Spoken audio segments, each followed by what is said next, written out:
Você já parou para pensar que nada, absolutamente nada, fica escondido no plano espiritual? Por mais que os olhos humanos não enxerguem, há um mundo inteiro se movendo nas sombras, observando cada pensamento, cada escolha, cada segredo que tentamos guardar só para nós mesmos.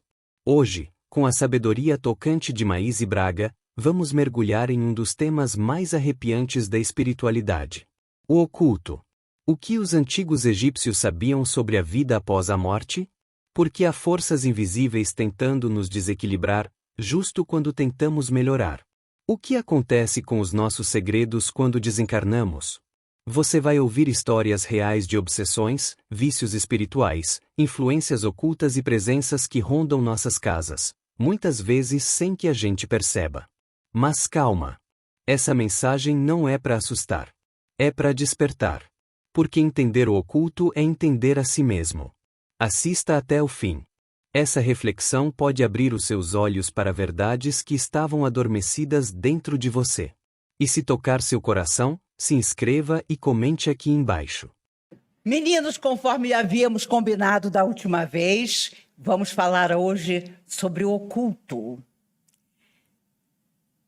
No Egito Antigo, todo escravo que trabalhava na construção das pirâmides tinha a sua língua extirpada para não passar a ninguém os caminhos que as pirâmides tinham por dentro, os segredos de como chegar até o sarcófago do rei no dia em que ele ali. Que quando o rei morria, morriam os seus empregados, aqueles que lhe haviam servido, porque os egípcios acreditavam que, uma vez despertos na verdadeira vida, eles continuavam reis e precisavam de escravos que os servissem. Por isso, todo mundo era enterrado vivo junto com o faraó. Imaginem vocês a confusão que não dava quando todo mundo despertava fora da matéria. Os romanos acreditavam também que estavam ocultos os gênios tutelares que protegiam as casas. E à porta de cada casa havia os deuses nos quais eles acreditavam e a quem prestavam homenagens. Então, tinha a deusa que protegia o lar, tinha o deus que protegia o guerreiro quando ele ia para a guerra. Os egípcios, por exemplo, tinham muitos deuses, entre os quais Anubis, que tinha o rosto de um chacal e que, após a morte de cada ser humano, pesava o coração da pessoa que morria para verificar se o coração pesava muito ou pouco e se a pessoa podia ser homenageada ou não após a morte. Vocês veem que quando Jesus surge, a coisa muda de figura completamente. Muita gente até hoje se pergunta por que Moisés não teve permissão de conhecer a Terra Prometida. Se foi ele que recebeu do alto do monte, das forças maiores, os 10 mandamentos. Aquilo que, na verdade, foi o preceituar da vinda do Cristo mais tarde. Mas os espíritos amigos contam que, naquela época de Moisés, as pessoas chamadas a servir os invisíveis, os que se ocultavam porque não eram vistos, na verdade, eram as melhores pessoas que existiam na Terra encarnadas, porque o resto era um pessoal muito difícil. E não cabe aqui nenhuma crítica, porque nós devíamos estar lá. Eu me recordo uma vez, num tratamento aqui da comunhão, em que o Dr. Bezerra conversava conosco acerca dos milênios passados, os que ainda viriam, das coisas que nós ainda tínhamos que aprender. E eu me recordo que, muito surpresa, eu era garota ainda, perguntei, meu Deus, mas quer dizer que nós estamos aqui desde a época de Moisés? E doutor Bezerra, minha filha, muito, muito antes disso. Então, não adianta pensar que nós somos espíritos recentes. Eu fui criado outro dia. Deus estava sem fazer nada e resolveu me dar vida. Não. Caminhamos infinitamente e não podemos afirmar que não sentimos, embora quase nenhum de nós veja, essa presença. Esse que permanece oculto e que é o nosso protetor espiritual, que é um amigo desencarnado que prometeu velar por nós, que são aqueles que, quando nós nos preparávamos para vir mais uma vez à Terra, deram testemunho de que dessa vez nós íamos fazer as coisas corretamente. Os sacerdotes e bruxos de todas as épocas lidavam com o oculto. Por que os bruxos e bruxas usavam os gatos? Porque o animal, ele é um captador de energia. E, claro, os gatos, em especial, pelo próprio temperamento que o gato possui. Eu já comentei com vocês que eu tive um gato chamado Juarez, era um gato preto e que eu achei na rua, filhotinho e cego. Ele viveu comigo 4 anos. E o veterinário dizia assim, um dia ele vai embora. E eu dizia, é impossível.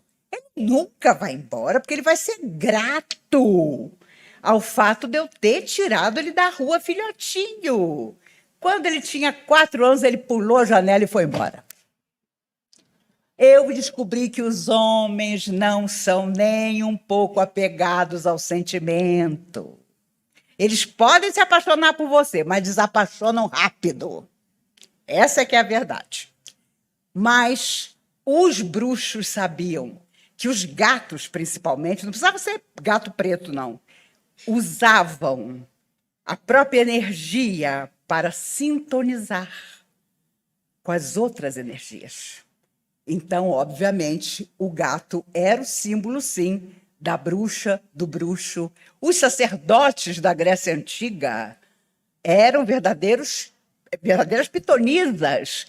Apareciam na frente do rei e pá, pá, pá, pá. Falavam um monte de coisa que, claro, o rei, no auge da sua tirania, não acreditava, mas muitos deles tinham vidência, audiência, e, obviamente, as coisas acabavam acontecendo. Ou não, porque também muita gente mentia, muita gente afirmava possuir uma energia, uma vibração, uma mediunidade que não existia.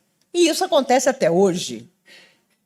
Quando você for, e eu tenho certeza que nenhum de vocês vai, mas digamos que você fosse a uma cartomante, ou uma pessoa que colocasse runas ou cartas.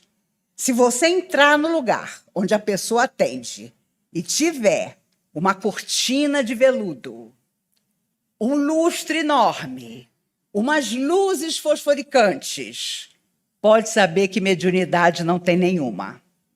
Porque tudo que é cenário é para fazer desaparecer o óbvio, que aquela pessoa não possui mediunidade ou nada que ela possa dizer. Eu conheço pessoas maravilhosas que não podem ouvir falar de uma cartomante ali na W3 Sul, que elas já estão lá. E se surpreendem, mas você nunca foi? Eu falei, nunca. Porque imagine aquele momento em que o seu adversário desencarnado, aquela pessoa que não gosta de você e está oculta, vai utilizar-se da mediunidade daquela pessoa que está te recebendo para colocar um monte de coisa na sua cabeça. Coisas que você vai sonhar que aconteçam, que não vão acontecer. Ameaças que, de repente, a pessoa vai ler lá nas cartas e, na verdade, não existem. E você ainda paga para escutar isso. Então, você quer ser bem orientado? Mude o seu interior para o bem. e os protetores espirituais, ocultos à sua visão, muitas vezes à sua audição, mesmo assim, vão agir da melhor maneira para conduzir você, sempre que você permitir, para os caminhos que são os caminhos do positivo e da benção. Richelieu ficou famoso na França. Ele tinha um poder hipnótico sobre os reis de França. Ele se escondia atrás das cortinas para escutar e para poder, obviamente, fazer todas as intrigas que pudesse. Ele foi de uma tal crueldade que os espíritos amigos nunca contaram o que foram as encarnações de Richelieu depois que ele foi o cardeal Richelieu, porque coisa boa, com certeza, não foi. Rasputin, na Rússia dos czares, valendo-se da ingenuidade da czarina, que tinha um filho hemofílico, o único filho homem, dominava completamente a mente e o coração daquela mãe, que queria apenas a cura impossível para o filho. Morreu assassinado porque ele começou a se meter em milhões de coisas para as quais não era chamado. E, geralmente, a pessoa que tem esse dom de lançar a sua energia e de receber, todos nós temos, mas com uma determinada atitude, com uma determinada intenção, e isso às vezes se volta contra você, em geral se volta quando você lança uma energia negativa sobre o outro, mesmo que seja alguém que você ame ou diga amar. Todos nós vivemos mergulhados nisso que nós não enxergamos, mas que existe, que são as energias das quais nos alimentamos, que existem em nós e que trocamos permanentemente com o nosso semelhante, gostemos dele ou não. O que nós escondemos, nem preciso dizer, né? Você tem um segredo, meu Deus do céu. E cá entre nós, quem mais sabe guardar um segredo é quem desconhece o segredo. Se não conte, olha, eu estou contando só para você. Não é para você contar para ninguém. Daqui a 5 minutos a humanidade está sabendo. Mas, às vezes acontece da pessoa realmente guardar o segredo. Os espíritos dizem que aquilo que nós escondemos, que nós guardamos, no entanto, se irradia de nós. Se for coisa boa, tanto melhor. Se não for, nós vamos parar nas cabines de passe, nos tratamentos desobsessivos, porque aqueles que também não querem coisas boas e estão fora da matéria passam a nos acompanhar. E isso não pode, porque acaba afetando profundamente o nosso psiquismo, a nossa saúde, a ponto de ficarmos doentes, as chamadas doenças da cabeça, as doenças inventadas. Se você é médium, pode ter certeza. Se você disser, hoje eu acho que eu vou ter uma dor de cabeça, pimba, a dor de cabeça aparece.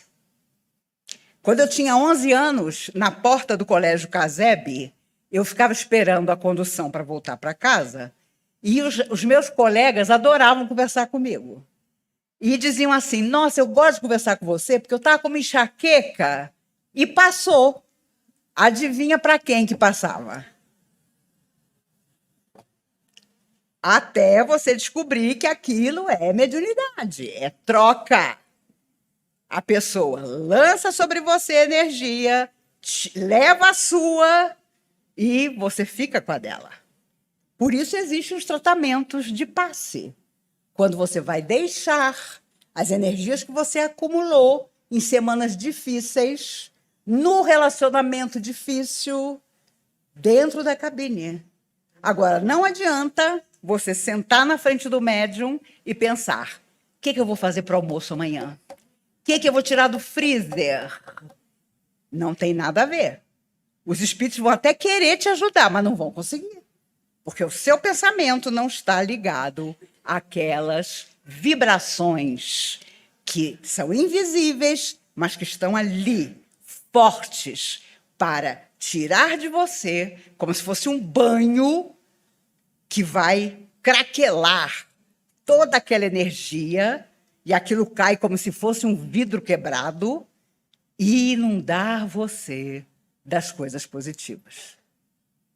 Olha, eu já vi coisas em fila de passe impressionantes.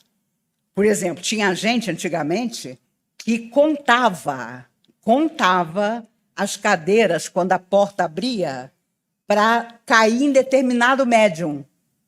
Não, eu contei, o seu Nelson está lá naquela cadeira da esquina. Eu contei e vou sentar na frente dele, porque o seu Nelson era o dirigente do trabalho. Você podia estar com um escorpião na cabeça e você saía boa. Mas como a gente comentava isso, todo mundo queria tomar passe com o seu Nelson. Ou com Dona Angélica, na noite de quinta-feira. Engraçado que Dona Irene tinha uma mediunidade incrível. Ela recebia Dr. Bezerra de Menezes, Dr. Dia da Cruz, Dr. Ramayana, Mãe Isabel. Ninguém queria tomar passe com ela. Por quê? Porque a mediunidade dela era passado, presente e futuro. Quando ela chegava na frente da pessoa, ela segurava o joelho da pessoa e dizia assim: posso te falar uma coisa? Não adiantava você dizer não, porque ela já tinha começado a falar. Então, era complicado. As pessoas fugiam dela, porque quando ela fazia aquele olhar 3x4, pronto.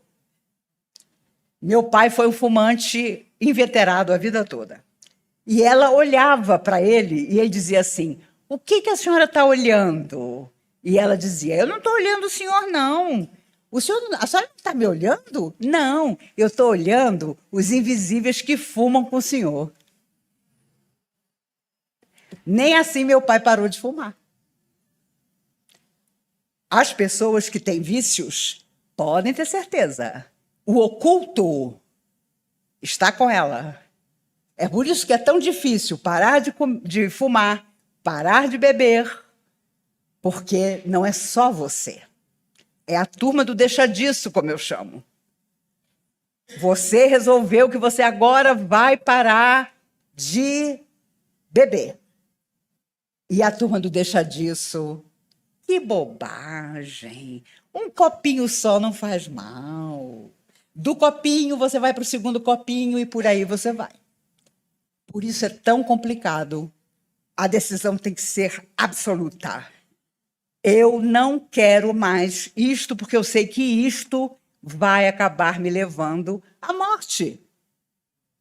Porque vícios nos levam à morte. Excessos nos levam à morte. E é claro que os invisíveis, que não são corretos e dignos, têm inveja do corpo que nós temos e que eles não têm. E se eles tiverem que criar problema para nós, eles vão criar. Até que percebam que criar problema para nós é criar problemas para eles também. E todos juntos vamos ter que avançar, unidos. Porque também o que vai adiantar chegar do lado de lá, irmos para um lugar bom, um lugar evoluído, se vamos deixar aqui pessoas que amamos? Não há céu para quem deixou os seus amores na terra. Não há. Nós voltamos, nós reencarnamos quantas vezes forem necessárias, até que nada mais esteja oculto. Jesus sabia tanto disso que afirmou: o Pai vê o que fazes em segredo. Jesus disse isso, porque queria nos alertar. Não adianta fingir. Ele sabia que nós éramos energia pura. Um dia fareis o que eu faço, e ainda mais. Vós sois deuses. Ele queria dizer que ele estava à nossa frente. Ele era Cristo, mas nós também chegaríamos lá. Quando Pedro vê Jesus caminhar sobre a água, pede: Senhor, eu quero caminhar sobre a água.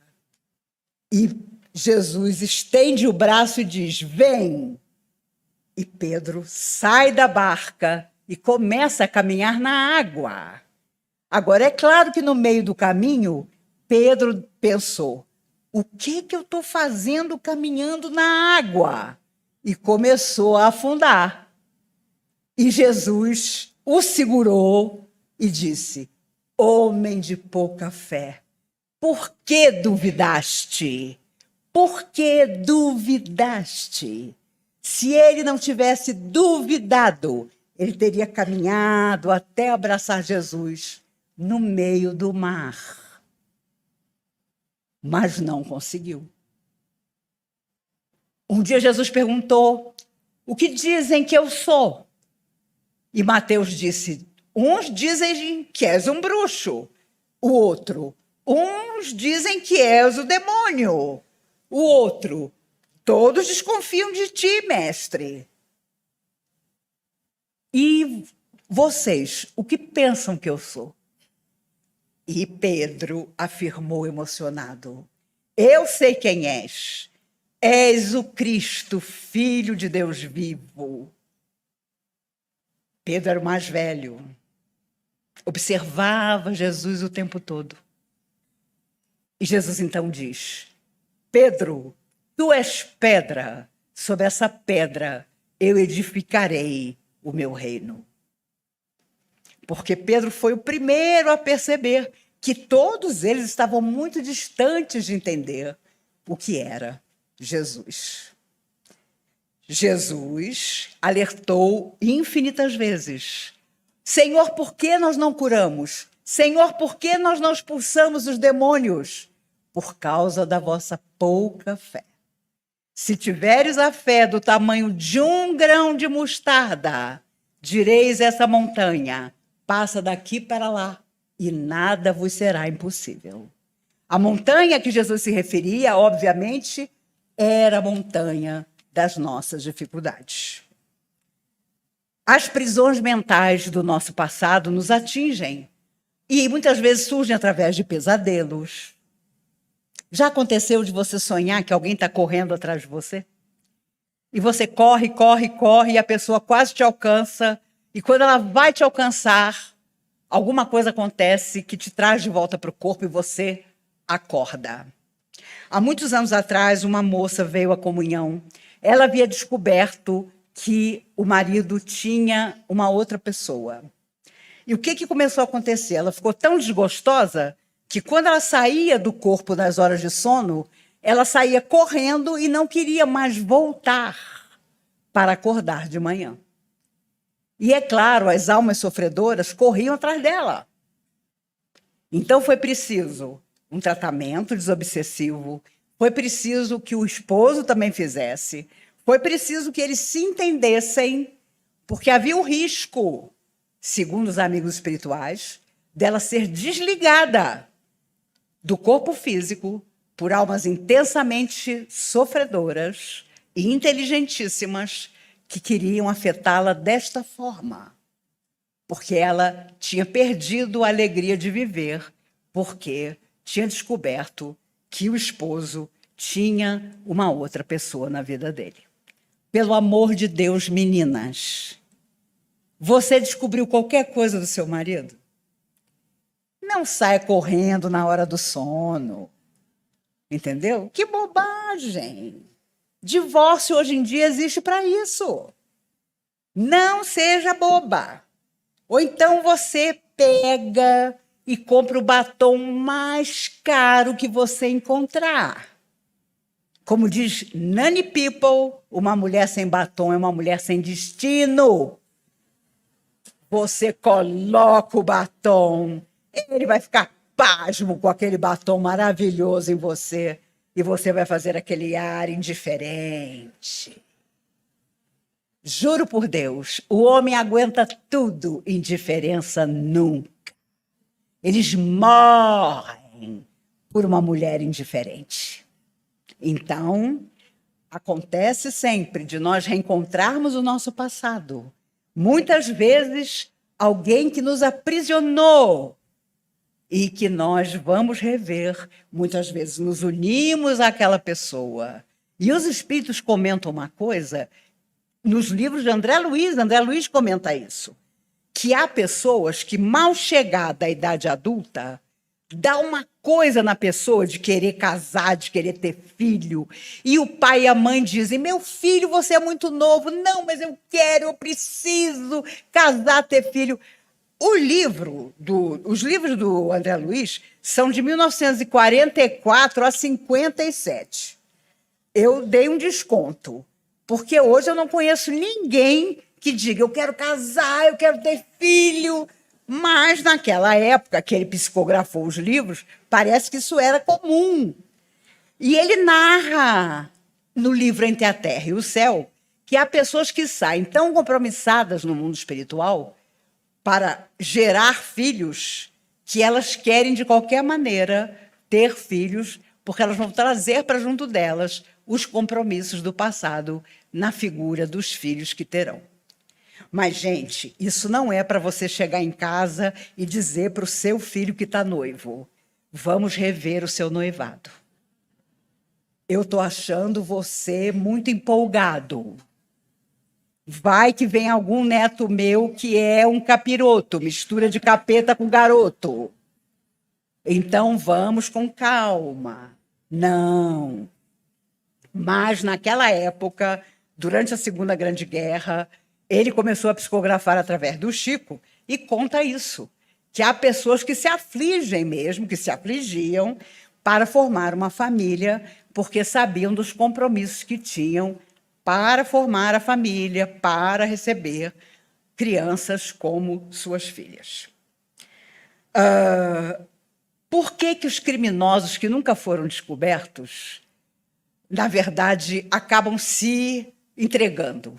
Porque eles vivem a imagem mental do que eles fizeram. Então, eles podem esconder, eles podem nunca ser presos, eles podem botar a culpa em outra pessoa, mas aquilo permanece oculto dentro dele. É um inferno interior, porque ele sabe que ele fez aquilo, ele sabe que ele tirou a vida daquela pessoa. Então, é muito complicado, porque o remorso acaba com a pessoa por dentro. Ela talvez nunca se entregue, talvez ela saia da Terra e volte ao mundo espiritual completamente culpada, sem ter resgatado seu débito com a justiça dos homens. Vai se entender com a justiça da própria consciência, mas ele não consegue esquecer. Roque Jacinto escreveu um livrinho há muitos anos, favorito das crianças de evangelização, O Lobo Mau Reencarnado. Vocês sabem, o lobo comeu a vovozinha e ia comer a Chapeuzinha quando o caçador matou o lobo mau. E aí, quando ele chegou no mundo espiritual, você matou a vovozinha, você comeu, mastigou a vovozinha. Eu? De jeito nenhum. Eu jamais faria isso. Quando que eu ia matar e comer uma vovozinha? Enquanto ele alegava inocência, para seu desespero, da sua mente, como se fosse um filme, batia na parede a história verdadeira. Ele comendo a vovozinha, ele querendo comer Chapeuzinho, até que o caçador o matou. Ele morre de arrependimento, porque não tinha como mentir. Aquilo que estava oculto veio. E aí ele pede para voltar à Terra. Mas ele precisava voltar próximo do caçador que lhe tirara a vida. E ele volta, então, como cachorro do caçador. Mas não ficou só nisso. Eles saíram para caçar, o lobo mau já reencarnado como cachorro. Um dia estão na floresta, uma cobra venenosa se lança sobre o caçador para defender o dono. O cachorro se lança sobre ela e morre picado pela cobra, resgatando assim o seu débito. O lobo mau doara a própria vida ao caçador que lhe havia tirado a existência quando ele era lobo. As crianças adoravam essa história. Elas achavam o máximo o lobo mau ter reencarnado como cachorro do caçador e, dessa vez, dar a vida para que o caçador pudesse viver. Resumindo, é isso que acontece conosco. Nós nos aproximamos das pessoas mais chegadas, nos fizeram bem ou que não é bom, não importa.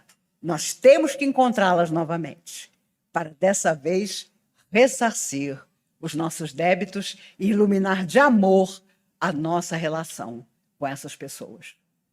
E aquilo que está escondido virá naturalmente, porque nos apaixonamos, ou então nos tornamos grandes amigos, ou solucionamos questões dessa pessoa nessa vida que nós não conseguimos em outra vida solucionar. E assim vamos avançando, evoluindo, ficando cada vez melhores.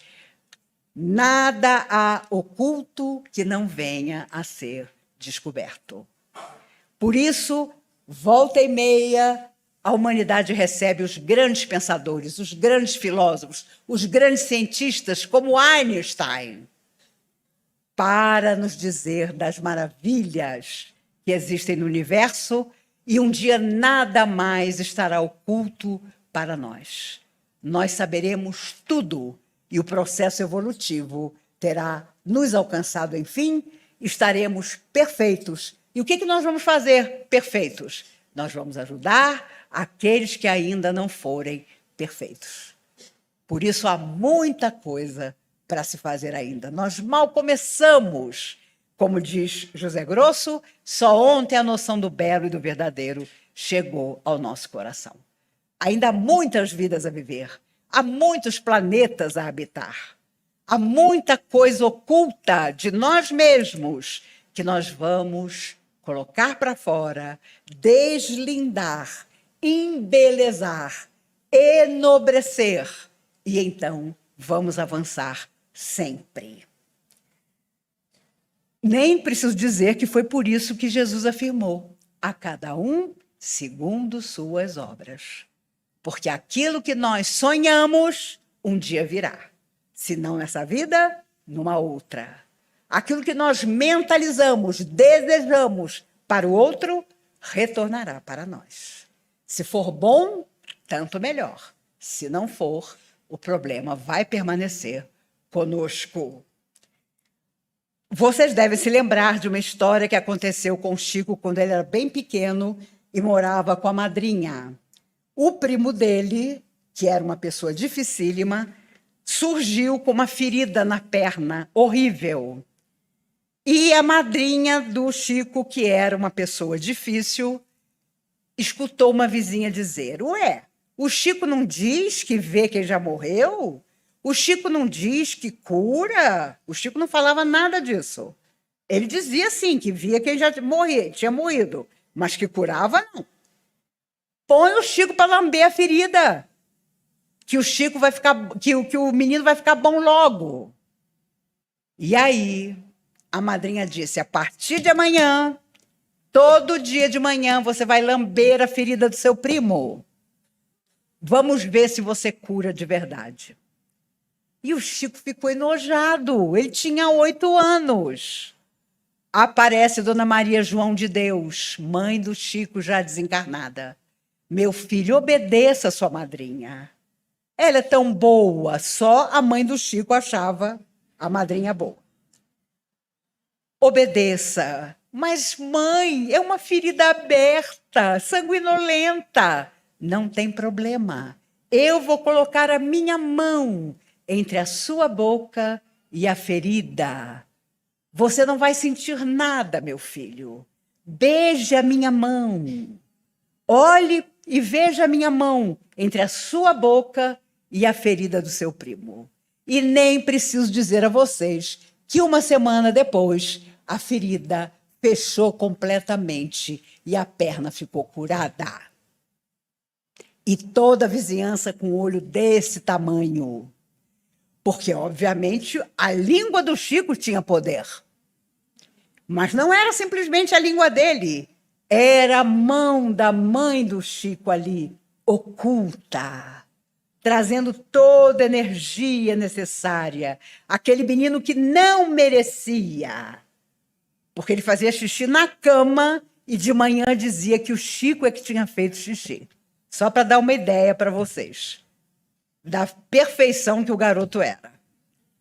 Mas essas eram as provas que o Chico tinha que atravessar. para que mais tarde ele psicografasse 16 livros de André Luiz, contando essa maravilha que é você não permitir que o que está escondido em você te faça mal. Para isso existe o psiquiatra amigo, o psicólogo correto. Existe até um amigo que vai ouvir o seu desabafo. Existem as pessoas com quem você pode lidar. Você vai tirar essa energia que te incomoda, que te machuca, que te dói, e vai perguntar: o que você acha, fulano? O que você faria no meu lugar? Não é perguntar para Deus e o mundo, não. É saber também com quem você conversa, a quem você pergunta. Porque quando nós ocultamos uma coisa por muito tempo, aquilo como que apodrece dentro de nós. Os amigos espirituais dizem que no futuro todas as doenças deixarão de existir, porque nós saberemos que todas nascem da nossa mente e dos sentimentos menos nobres do nosso coração. Por isso os espíritos dizem: a cura de todos os tipos do câncer, segundo eles, é tão fácil, mas nós não conseguimos a cura. Pessoas de todas as idades desencarnam vitimadas por essa doença. E por quê? Porque algo em nós trabalha contra nós naquele momento, em que determinada célula determina, lá por ela, lá dentro, que ela vai agir de forma diferente. Porque alguns se curam e outros não. Aí entra o processo. Quantas vezes vimos os espíritos amigos dizerem nos trabalhos de tratamento físico espiritual: você, meu filho, pediu para não ficar curado. Nós não podemos curar você, porque pela sua vontade, a sua alma é que precisa ficar curada, o seu corpo não. E eram pessoas jovens que procuravam a comunhão espírita, mas não podiam ficar curadas, porque elas mesmas haviam determinado que a lição tinha que ir até o final. E quando você não vê, mas escuta, a gente tem sempre alguns espíritos amigos que se preocupam conosco. Eu tenho uma série de exames para fazer para operar catarata. E são exames meio laboriosos, porque os meus olhos nunca foram 100%. Aí eu procurei na minha casa inteira e os exames tinham desaparecido. Os pedidos de exame tinham desaparecido. Eu suava. Eu arrumei todos os armários, todas as gavetas, tudo que vocês podem imaginar. A minha casa já é arrumada que nem o palácio da Rainha da Inglaterra. Que Deus a tenha, porque agora ela já está do lado de lá. Mas eu procurei em tudo que foi lugar. Mais de uma vez, sentei no sofá da sala. Escuto a voz de um amigo espiritual dizendo: o que você procura está ali, na arca, embaixo da televisão. Eu, tola, falei: não está não, que eu já procurei 2 vezes. Ele, com a maior tranquilidade: procure a terceira. E eu achei. Eu liguei para minha filha: Mariana, você não vai acreditar o que eu encontrei. Mãe, você achou os exames? Bom, não fui bem eu, mas achei os exames. Então, vocês vejam. Olha, todo espírito que gosta de nós pede, às vezes, para ficar por nossa conta, quando podem. Aí você sai, quando você está embaixo do prédio: esqueci o ferro ligado. Aí você vai, o ferro estava ligado, você desliga, você desce e diz para o porteiro: eu sou o máximo. Lembrei que o ferro estava ligado. E o espírito amigo ali: o ferro está ligado, o ferro está ligado, o ferro está ligado. Vocês pensam que não tem? Tem. Eu sempre fui desligada. Eu tinha o quê? Uns 12 anos, ainda não tinha chegado na comunhão, só cheguei aqui com 15. Eu andava na W3 Sul, de repente eu escutava uma voz assim: olha o buraco. Quando eu olhava, um buraco desse tamanho, que já existia naquela época, mais um passo e eu teria caído no buraco.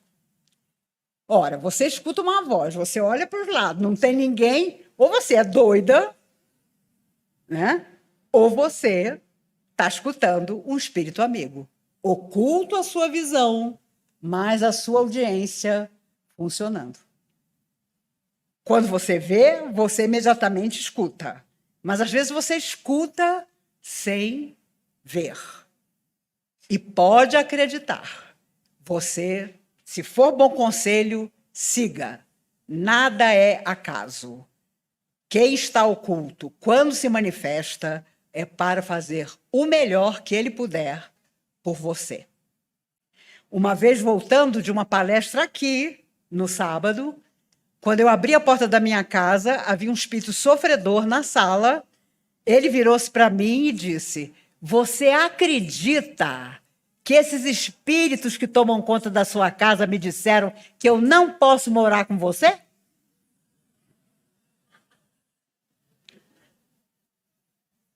E eu, fazendo aquela cara moderna, falei: é mesmo? Eles disseram isso? Disseram. E desapareceu.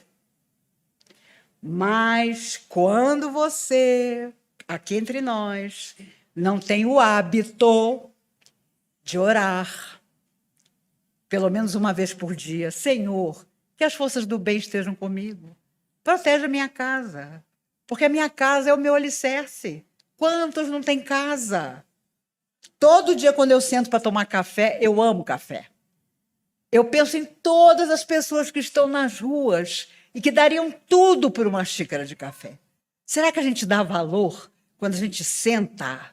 Ah, eu moro sozinha, ninguém está me olhando, mas o invisível sabe. Sabe quando você agradece, sabe quando você se revolta, sabe o que sai do fundo de você. E aquilo tem que ser alimentado e realimentado, porque senão você não dá 10 passos e já vem a fraqueza, já vem a preguiça, já vem o desânimo. Meu Deus, eu nunca vi tanta gente desanimada como agora.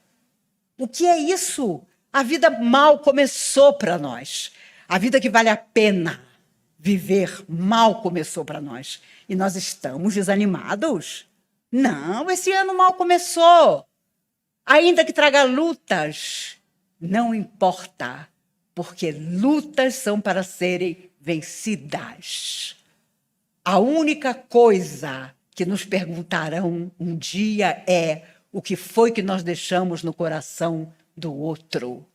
E se Deus quiser, nós vamos responder coisas maravilhosas. Todos nós. Portanto, se você é um desencarnado que está na plateia, e há milhares aqui, venha, volte à Terra com coragem. Escolha um pai e uma mãe bem bacanas, ou não tão bacanas assim, mas você vai ser bacana e vai ser o suficiente. Se você já está na Terra, encarnado, faça o seu melhor. Cuidado com os pensamentos intrusos. Ai, hoje eu estou lembrando do fulano. Eu namorei fulano há 60 anos atrás. Ele era tão bacana. Será que ele morreu? Será que ele casou? Pelo amor de Deus, gente. Vamos colocar nossa mente para funcionar de verdade. Vamos acordar e pensar: Deus, força, alegria, coragem. É isso que nós precisamos ter. O resto virá. Nós mesmos vamos buscar. O importante é que, com coragem, nós vamos vencer tudo. Hoje é difícil, amanhã será mais fácil. Hoje vivo de facilidades, lutarei para que, quando a hora difícil chegar, eu esteja preparado também. Não nos esqueçamos disso. A misericórdia de Deus está em toda parte. Não importa a quem chamemos de Deus. Vamos imaginar que a única coisa que não é oculta é o amor de Deus por todos nós. Que Ele nos abençoe, que nos guarde e que hoje a nossa mentalização final, antes que Cristina nos acompanhe na oração, seja por todo aquele que vive a perda de alguém querido e não acredita que vai reencontrar esse alguém em alguma parte. Não há solidão maior do que essa, a de quem perdeu a fé. Que hoje a nossa mentalização seja para aqueles que perderam a fé, que possam reencontrá-la, que possam ter a certeza absoluta que Jesus afirmou inesquecível: eu estarei convosco até o final dos séculos. Nada, absolutamente nada permanece oculto aos olhos do espírito. O que você sente hoje, as dores que carrega, os pensamentos que te perseguem. Tudo isso é reflexo do que está por trás da matéria. E cedo ou tarde, o mundo invisível se revela. Maíse Braga nos lembra que até nossos pensamentos mais íntimos são ouvidos no plano espiritual. As escolhas que fazemos, as mágoas que alimentamos, os vícios que nos dominam. Nada passa despercebido. Mas também, nenhum gesto de bondade é em vão. Nenhuma prece sincera deixa de ser ouvida. Nenhuma lágrima cai sem consolo. Jesus nos ensinou: o Pai vê o que fazes em segredo. E é nesse amor silencioso que mora a nossa redenção. Que essa mensagem te inspire a olhar com mais cuidado para o invisível. A cuidar da sua energia. A vigiar seus pensamentos. Porque o que hoje parece oculto, é o que mais influencia sua vida. Compartilhe essa mensagem com alguém que esteja passando por momentos difíceis. Deixe aqui nos comentários o que ficou no seu coração. E se quiser seguir nessa jornada de luz, se inscreva no canal. Você não está só.